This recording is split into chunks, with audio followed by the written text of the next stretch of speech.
Cruise news time, and I'm a little embarrassed. Did we learn nothing? A new report shows that 2024 was the worst year in 10 years for a certain type of cruise calamity. And we've got a cruise complainer out there upset, demanding compensation over the dumbest thing. Yeah, that plus a whole lot more. Cruise news and my views. Let's talk about it.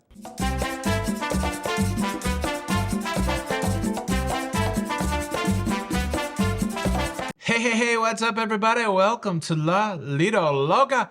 I am your host, Tony, here with the latest cruise news and views for your face on a Tuesday the 31st of December, 2024. It's the last day of the year, y'all. Happy New Year's to our friends over in Australia and then subsequent time zones. We're still hours away before it becomes midnight here on the East Coast of North America.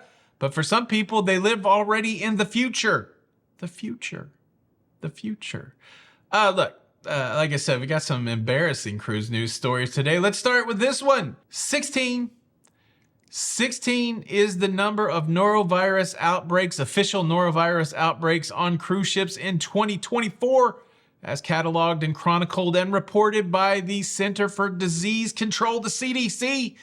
And well, that number's high. We haven't had that number, a number that matched 16 since back in 2012. And like I said in the intro, it's dang embarrassing.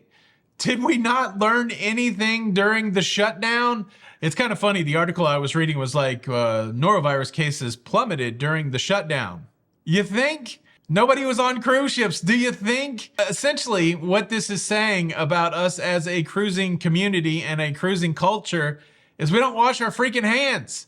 We're too dirty when it comes to cruise ships. That's how norovirus spreads, through people being unhygienic. And it's so stupid. I mean, the fact, it's very obvious that cruisers are not very good with hygiene. Obvious in the fact that most cruise lines put crew members right there at the front of the buffet doing a song and dance to get you to wash your hands. Washy, washy, washy, washy. How degrading is that? That they have to put somebody doing a song and dance to get you to do the simple thing to wash your hands before you eat. They don't have it in the bathrooms yet, but they should have it in the bathrooms. I can't tell you how many times I've been in a public men's restroom where people are all doing their business, touching their nether regions right there at the old bathroom stall place, and just walking out from junk to hallway without any washy. We need a guy in the bathroom. Washy, washy, washy. You just touched stuff. That's the story. It's super stupid. We should be doing better. Wash your hands when you're on a cruise ship. Now, there's other vectors for norovirus. Sometimes there could be somebody preparing the food that's sick, all that kind of stuff. But the primary vector of norovirus is people being unhygienic. Cruise news story number 2. There's a cruise port on track to break a record for passengers in 2024. We're talking about Antigua. In 2024, Antigua received 570 calls from cruise ships, and the number is over 850,000 cruise passengers. That is a new record for Antigua. They're getting close to having 1 million passengers a year. The island of Antigua, located right there in the southeastern part of the Caribbean, as you make your way from Puerto Rico down that series of islands, going south into the Caribbean. Beautiful waters and really a fun place to visit. Congratulations, they're hitting a big passenger number. And if we continue on down from Antigua and even further south into the Caribbean, we hit St. Lucia. And well, St. Lucia done demolished part of their cruise port. There's an initiative underway in St. Lucia to modernize their cruising facilities. The initiative kind of reminds me of what happened in the Bahamas over the last few years, where they went from this kind of antiquated, older cruise port facility, tore the whole thing down, and then sprung up with a brand new modern facility. They're doing something similar in St. Lucia. A few nights ago, they completely demolished the customs building there. So like, if you look at these two pictures, you got this blue building and the high rise behind it. And now there's no blue building. So yeah, it is underway in St. Lucia. I've never been to St. Lucia, but these type of activities are exciting for me because I think it bodes well for the cruise industry. You can see these locales, these local economies, local governments making an investment in their areas so that they can bring cruise ship passengers in, and they're modernizing their facilities so that it's a good experience for us. So exciting, be fun to watch, and it'll certainly be fun to go to St. Lucia after all the stuff is in place. Have you ever been there? Have you? Did you like it? What's the number one thing to do there? Yeah, there you go. Cruise news story number 3. We have another cruise ship celebrating its 5-year anniversary. Happy birthday to you. Happy birthday to you. Happy birthday, Costa Smeralda. Happy birthday to you. Smeralda, isn't that one of the witches? And is that a witch's name in the Wizard of Oz? I don't know. But it's definitely a cruise ship name. And this Costa Smeralda is no tiny cruise ship. It holds up to 5,500 cruise passengers. And if you're looking at this Costa Smeralda picture thinking, well, this kind of looks familiar to some other cruise ships I know. Certainly, if you are a Carnival Cruise Line fan, you do recognize that build as being identical to the XL class cruise ships for Carnival. We're talking the Mardi Gras, the Celebration, the Jubilee.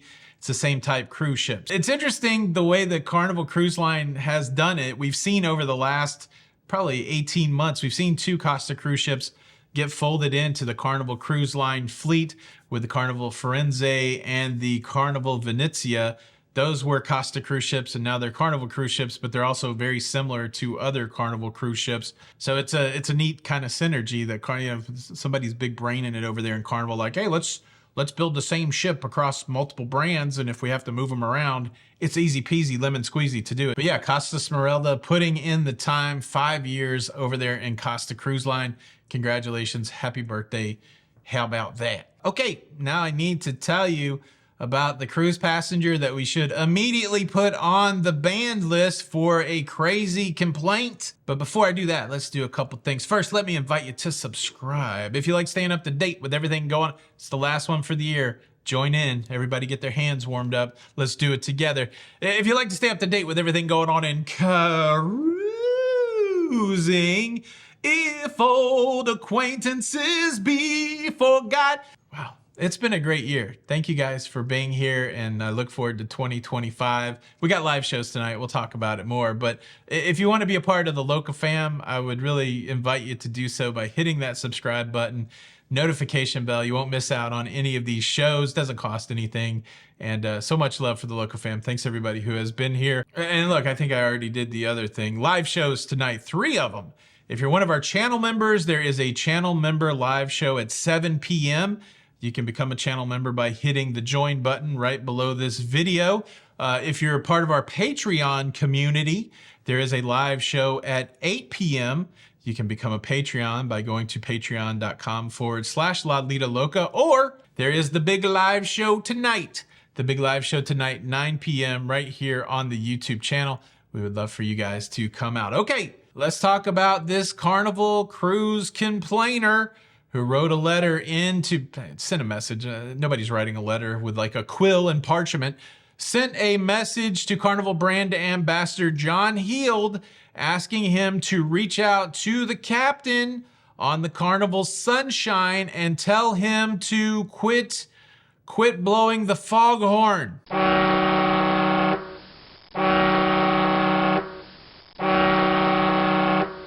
Specifically, quit blowing the foghorn early in the morning when she's trying to sleep. And in an unsurprising turn, in addition to having John Heald contact the captain about the foghorn, she would also like some compensation for her nocturnal interruption. Like I said, it's embarrassing a little bit.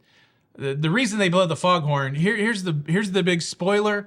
Everybody want to come in close in case you don't know this.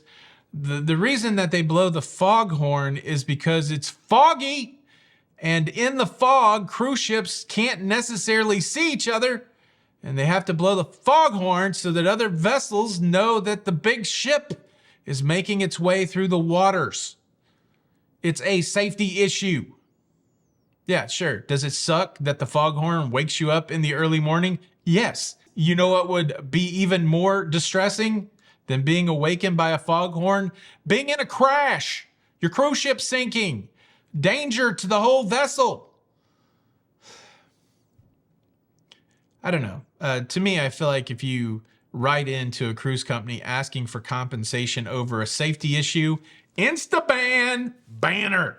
Will this be the last person we ban for 2020? I don't know. That leads me to the question of the day. Does this lady deserve compensation for the foghorn waking her up? And if so, what should it be? Should she get $1,000 for her loss of sleep?